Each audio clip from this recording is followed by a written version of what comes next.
चीन के तेंजिन शहर में 31 अगस्त से 1 सितंबर तक चल रही शंघाई सहयोग संगठन शिखर सम्मेलन के दौरान प्रधानमंत्री नरेंद्र मोदी और चीन के राष्ट्रपति शी जिनपिंग की रविवार को द्विपक्षीय बैठक हुई। इस बैठक पर पूरी दुनिया की नजर थी। खासकर अमेरिका पीएम मोदी और जिनपिंग के बीच होने वाली बैठक पर गहरी निगाह जमाए हुए था। पीएम मोदी और जिनपिंग की बैठक के बाद भारत चीन के रिश्तों को पुनर्जन्म हुआ है। दोनों देशों ने सीमा विवाद सुलझाने के साथ आपसी संबंधों को गहरा करने के लिए परस्पर व्यापार और यात्रा को प्राथमिकता दी है। भारत और चीन के बीच इस कूटनीतिक दोस्ती के नए आगाज से अमेरिका को रणनीतिक रूप से निश्चित ही बड़ा झटका लगेगा। दोनों देशों ने अपने रिश्तों को आपसी विश्वास और सम्मान के साथ आगे बढ़ाने के लिए प्रतिबद्धता जाहिर की है।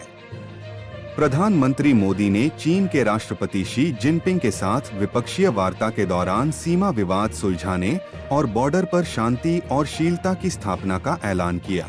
इसके साथ ही दोनों देशों के बीच सीधी उड़ान शुरू करने की भी घोषणा की। पीएम मोदी ने जिनपिंग को कहा, चीन में हमारे जोरदार स्वागत के लिए मैं आपका हृदय से आभार व्यक्त करता हूं।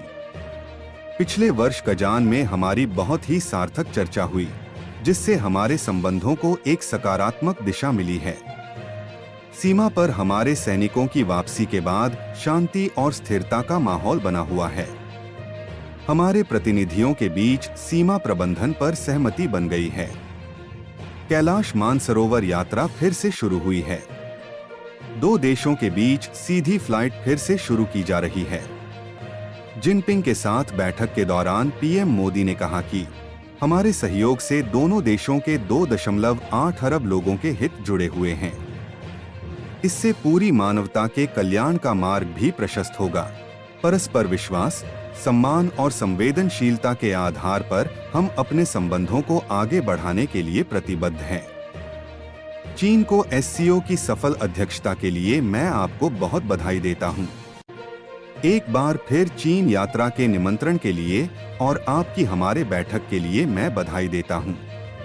अमेरिका ने एशिया प्रशांत क्षेत्र से लेकर दक्षिण चीन सागर तक चीन की दादागिरी को कम करने और उस पर अपना दबदबा बनाए रखने के लिए भारत को अपना रणनीतिक साझेदार बनाया था।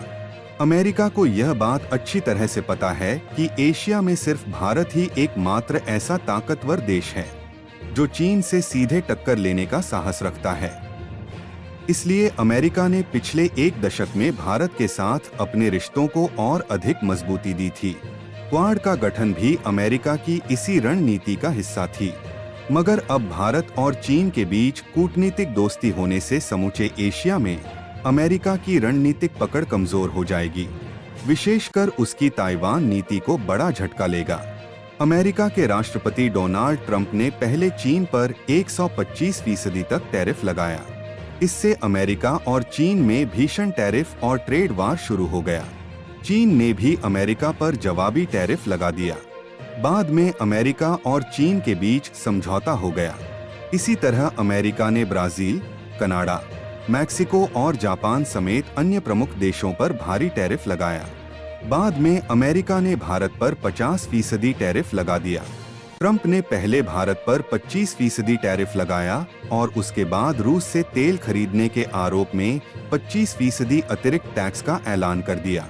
मगर भारत अमेरिका के सामने झुका नहीं, बल्कि पीएम मोदी ने इसका कूटनीतिक और रणनीतिक जवाब देना शुरू कर दिया। इससे अमेरिका की कोशिशों को बड़ा झटका लगा। चीन के साथ संबंधों में सुधार लाना भी पीएम मोदी की इसी रणनीति और कूटनीति का हिस्सा है। भारत की इस अडिग प्रतिक्रिया से अमेरिका के होश उड़ गए हैं। अगर आपको ये वीडियो पसंद आया हो तो इसे लाइक और शेयर करें, चैनल को सब्सक्राइब जरूर करें और बेल आइकन दबाएं ताकि हर नई खबर की सूचना सबसे पहले आपको मिले। धन्यवाद।